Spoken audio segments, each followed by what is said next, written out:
Ar jūs kaip nors prisidedate prie kovos su klimato kaita? Prie ko? Ko tokie? Na, ar kovojate prieš globalinį atšilimą? Kokią atšilimą? Nu, aš nesuprantu, jūs gal neįsimiegot šiandien. Išeini į laukas, naglys sušala per akimirką atšilimai. Nu, kokia... Mes net įmonėje išjungiam cechuose šaldiklius ir produkciją laukan išnešėm. Atšilimai. Būtų gerai. Negi jūsų produktus reikia laikyti šaltai. Tai aišku, kad nereikia.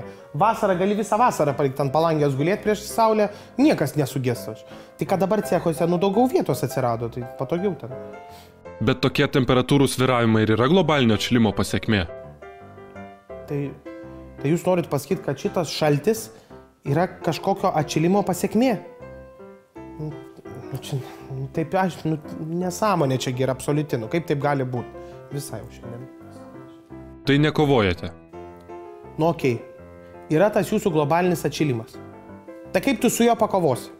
Čia kaip šakėm su malūnsparniu, ar kaip Ford Fiesta prieš Hammerį eitų. Čiagi neįmanomi tokie dalykai. Aš esu gudrus ir protingas. Jeigu priešas yra didelis, tai aš su juo susivieniju. O šitas matomai yra didelis, jeigu jau čia globalinis vadinasi. Kaip suprasti? Paprastai. Aš esu globalinio atšilimo pusėje. Aš su juo išvien. Aš jam padedu greičiau vykti. Nes šitie prakeikti šalčiai jau man užkniso atsibodo, aš nebegaliu. Kaip jūs jam padedat? Tai Hammerį vairuoju. Dabar dar didesnį variklį pasistačiau. Tai ten jau toks, net nežinau tų skaičių. 35 litrų 100 kilų ima.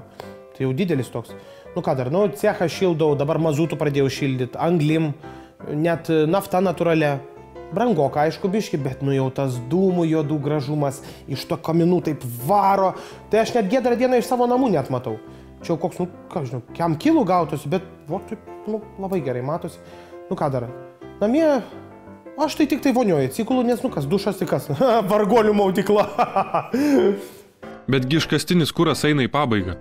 Po 80 metų neliks jo. Tai ką? Tai aš tiek negyvensiu, neplanuoju netiek.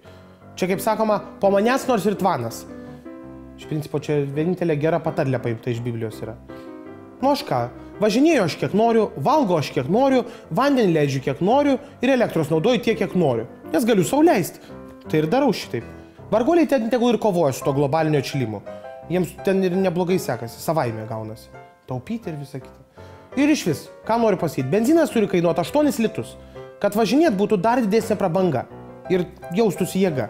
Nes dabar prisivaro tu savo Passato, man šlikštų žiūrėti, aš negaliu. Tai nežadat kovoti prieš globalinį atšilimą? Ne, tikrai ne. Aš esu milijonierius ir aš turiu kur kas svarbesnių reikalų. Kovoti su tais atšilimais, tai čia yra vargolio pramoga. Taip pasakysiu.